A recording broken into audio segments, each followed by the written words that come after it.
Hello and welcome back to Scripting the Editor with Python Part 4.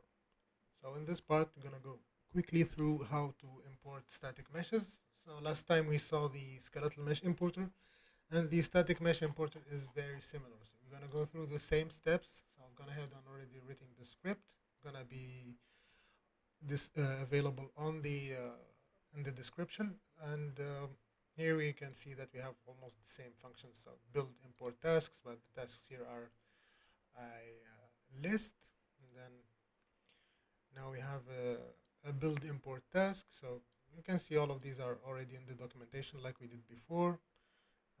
The build static mesh data and import static mesh. So we're gonna use the asset tools. So this one is gonna be a static mesh import data instead of skeletal mesh import data. So here, and it's the same. We look for the FBX files inside of our designated folder, and I've gone ahead and already separated mine into skeletal meshes and static meshes. So if I go here, it's gonna be the same function. So it's gonna go through all the folders and subfolders, and then if it finds anything with extension FBX, it's gonna import it, and we create this slow task. So this one, in order to import and show the progress.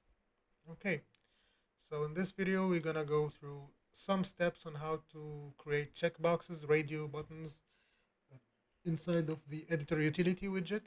So I've gone ahead and already made a layout, and in this one there is a vertical box, and inside this vertical box there are two there is a horizontal box, and this one, it has to be a variable, so it's important because we're going to loop through its children later. And I have two checkboxes with images appended to them.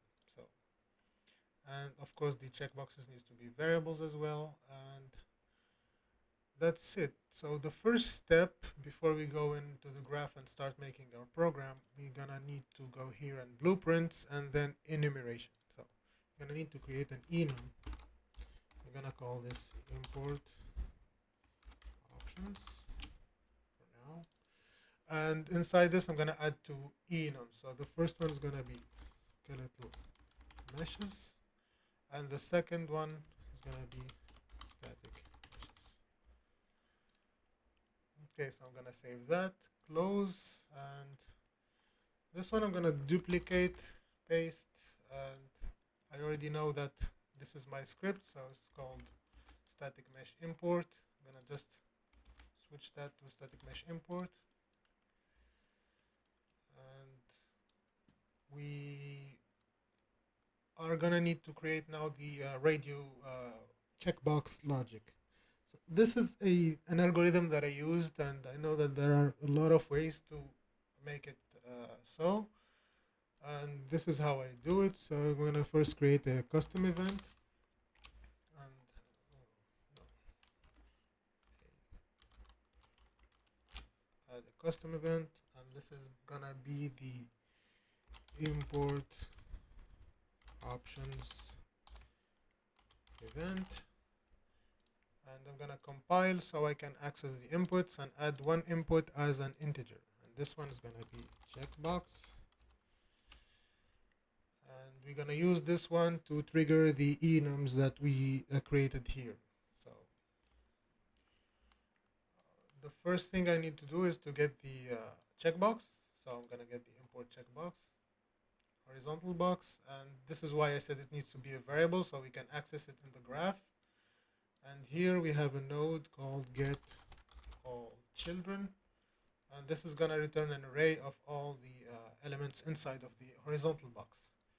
And then we can go and for each loop connect it here, and then what I'm gonna need is actually to compare. I'm gonna use an equal, and then I'm gonna compare the array index. So this is gonna be useful later when I'm gonna be using the import options to check which one of the checkboxes is checked. Okay, so Now what we need is actually this one is going to return widget object preference because we have a checkbox and an image and anything could go inside of the horizontal box. So I'm going to cast this cast to checkbox, and then for this one I'm going to need to disable the context sensitive and set checked state. So I'm going to use this one, and of course I have a comparison, so I'm going to use a branch, and for this branch it's going to take the conditions and I'm going to check it's number 0 and it's if it's matching this one on the event, so it's going to go to either check or uncheck our boxes. Okay, so once we have that here, we can clean up. Then this one, if it's true, so it's going to be checked, and if it's untrue, so I'm going to copy and paste, and this is going to get the status unchecked. Okay, of course, so the checkbox is going to be the target here. So, and I think, okay, that's it for our logic here. We can compile and save, it looks fine. And then the second step, we're gonna actually need to get the checked state. So here on check state changed, I'm gonna click plus and this one as well. Okay, so once I have these imported, I'm gonna call the event, which we called here import options event. Import option event. This one's gonna be 0 and this one is gonna be the import option event. I'm gonna set this one to 2. Okay, so now what we need to do is actually go here to variables and create our variable with type of enum. And as gonna see, we're gonna find our enum import options. This one is gonna be enum options, and I'm gonna come here and set the enum import options. So right now here it's skeletal mesh import, so I'm gonna connect it here and skeletal mesh, copy this one, paste it, and then here we're gonna use a static mesh. So okay, so now for the last step, we're gonna need to switch between these two and connect everything together. So when we click import, we're gonna use a node switch on enum. So it's gonna give us the import options. And this one, it's already here, so skeletal meshes go here, and static meshes are gonna go here.